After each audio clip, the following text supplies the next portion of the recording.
ಎಂಥ ವಿಚಿತ್ರ. ನಾನು ಬಯಸಿದ ಹಕ್ಕಿಯನ್ನು ಬೇಟೆಯಾಡಬೇಕೆಂದು ಸ್ನೇಹ ಬೆಳೆಸಿದೆ ಸತೀಶನ ಗೆಳೆಯನಾಗಿ.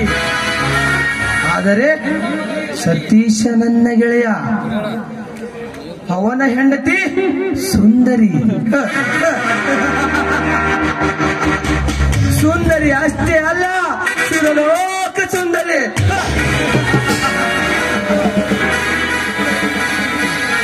ಹಸಿರು ಹುಲ್ಲಿನಲ್ಲಿ ಗಿರಿನವಿಲು ಗರಿ ಎತ್ತಿ ಕುಣಿಯುವಾಗ ನೋಡಿ ಹರುಷವಾದಂತೆ ಅವಳನ್ನು ನೋಡಿದವನು ಕಲ್ಪನೆಯನ್ನೇ ಮರೆತು ಅಪ್ಪಿಕೊಂಡು ಅಪ್ಪಳಿಸಬೇಕನ್ನುತ್ತಿದೆ ಈ ನನ್ನ ಮನ.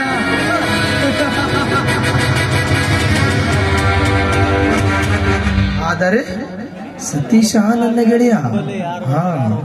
ಗೆಳೆಯನ ಪ್ರೀತಿಯ ಸಮುದ್ರದಲ್ಲಿ ಜಾಡಿ ತೀರಿಸಿಕೊಳ್ಳಬೇಕು ನನ್ನ ಮನಸ್ಸಿನ ಆಸೆ.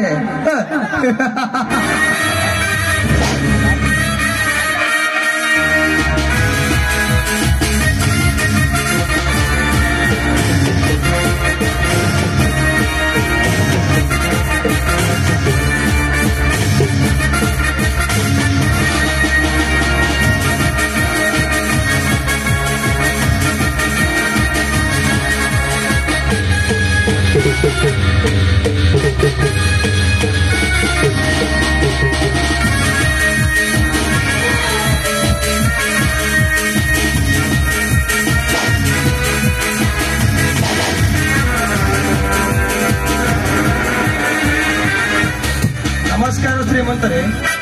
ನಮಸ್ಕಾರ ಮ್ಯಾನೇಜರೇ. ಹೇಗೆ ನಡೆದಿದೆ ನಮ್ಮ ಮೇಲಿನ ವ್ಯವಹಾರ? ನೀನಂತೂ ಇತ್ತೀಚೆಗೆ ಕಡೆ ನಮ್ಮ ಮನೆ ಕಡೆ ಬಂದೇ ಇಲ್ಲ. ಎಲ್ಲ ಫೈಲ್ ಸರಿ ತಾನೆ? ಏನು ಮಾಡೋದು ಮ್ಯಾನೇಜರ್, ಎಲ್ಲ ವ್ಯವಹಾರ ಸರಿಯಾಗಿ ನಡೆದಿದೆ. ನಾಳೆ ಎಲ್ಲ ಫೈಲ್ಸ್ಗಳನ್ನು ತೆಗೆದುಕೊಂಡು ಸಹಿ ಮಾಡಿಸ್ಬೇಕಂತ ನಾನೇ ನಿಮ್ಮ ಹತ್ರ ಬರಬೇಕಂತಕೊಂಡಿದ್ದೆ. ಆದರೆ ಅಷ್ಟರಲ್ಲಿ ನೀವೇ ಬಂದಿರಲ್ಲ, ಒಳ್ಳೇದೇ ಆಯ್ತು. ಅದು ಅಲ್ಲದೆ ನಿಮ್ಮ ಮಗ ಊರಿಗೆ ಬಂದಾಗಲಿಂದ ಕೆಲಸಕ್ಕೆ ಸ್ವಲ್ಪ ಅಡೆತಡೆ ನಿರ್ಮಾಣವಾಗಿದೆ. ಅಷ್ಟೇ ಅಲ್ಲ, ನಿಮ್ಮ ಮಗ ಜಗದೀಶ ನನ್ನ ಸ್ವಂತ ವಿಷಯಕ್ಕೆ ತಲೆ ಹಾಕುತ್ತಿದ್ದಾನೆ ಸಾವುಕಾರ್ರೆ. ಅದನ್ನೇ ಹೇಳಬೇಕಂದುಕೊಂಡಿದ್ದೆ. ಮ್ಯಾನೇಜರ್, ನನ್ನ ವೈರಿ ಆ ರೈತ ಮನೆತನ ಬಂದ ಶೋಪ್ಪ ಹಾಗೂ ಅವನ ಸಾಕಿದ ರಾಮ್ಯ ಈ ಊರಲ್ಲಿ ನನಗೆ ಎದುರಾಗಿ ನಿಂತಿದ್ದಾರೆ. ಅಂದಂಗೆ ಅವರ ಮನೆಯೂ ನನ್ನ ಮನೆಯಲ್ಲಿ ಬರಲು ಸಿದ್ಧವಾಗಿದೆ. ಮ್ಯಾನೇಜರ್, ಏನು ಮಾಡುತ್ತಿರೋ ನನಗೆ ಗೊತ್ತಿಲ್ಲ. ಆ ಹೂವು ನನ್ನ ಮನೆ ಹೊಸ್ತಿಲು ತುಳಬಾರದಷ್ಟೇ. ಅಂದರೆ ನಿಮ್ಮ ಮಾತಿನ ಅರ್ಥ ನಿಮ್ಮ ವೈರಿ ನನ್ನ ವೈರಿ ಆಗಬೇಕೆ? ಮ್ಯಾನೇಜರ್, ಅಷ್ಟು ಮಾಡಿದರೆ ಸಾಕು. ಈ ಆಸ್ತಿಯಲ್ಲಿ ಅರ್ಧ ಆಸ್ತಿ ನಿಮಗೆ ಕೊಡುತ್ತೇನೆ. ಆದರೆ ಯಾವ ಕಾರಣಕ್ಕೂ ಆ ಹೂ ನನ್ನ ಮನೆ ಹೊಸ್ತಿಲು ತುಳಿಬಾರ್ದಷ್ಟೇ. ಇದಕ್ಕೇನಾದರೂ ನಿಮ್ಮ ಮಗ ಅಡ್ಡ ಬಂದರೆ ಅವನನ್ನು ತಲೆ ಓಡಿಸಿ ವಿಚಾರ ಮಾಡಬೇಕು.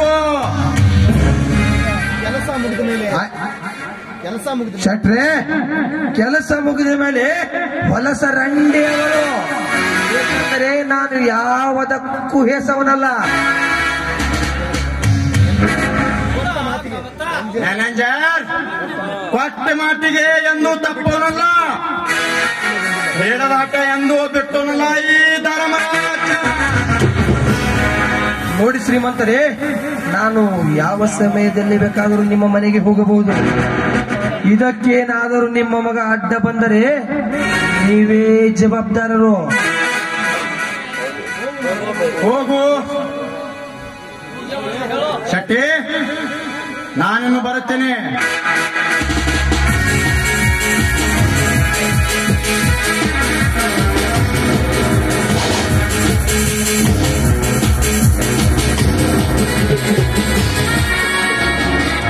ಹೋಗು ಮರುಳೇ ಹೋಗು.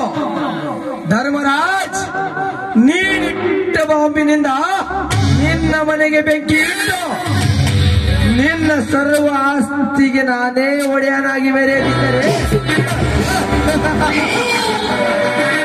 ನನ್ನ ಹೆಸರು ಧರ್ಮರಾಜೇ ಅಲ್ಲ.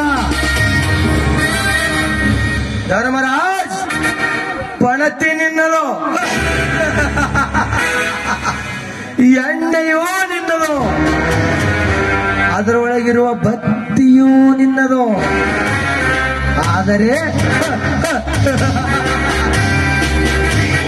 ಹಚ್ಚುವ ಬೆಂಕಿ ಮಾತ್ರ ನನ್ನದು.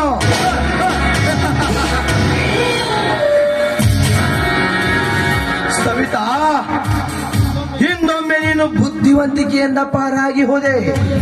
ಆದರೆ ಇಂದು ಅದೇ ಬುದ್ಧಿವಂತಿಕೆಯಿಂದ ಒಂದೇ ಮನೆಯಲ್ಲಿರುವ ಜೋಡಿ ಹಕ್ಕಿಯನ್ನು ಹೊಡೆಯಲೇಬೇಕು.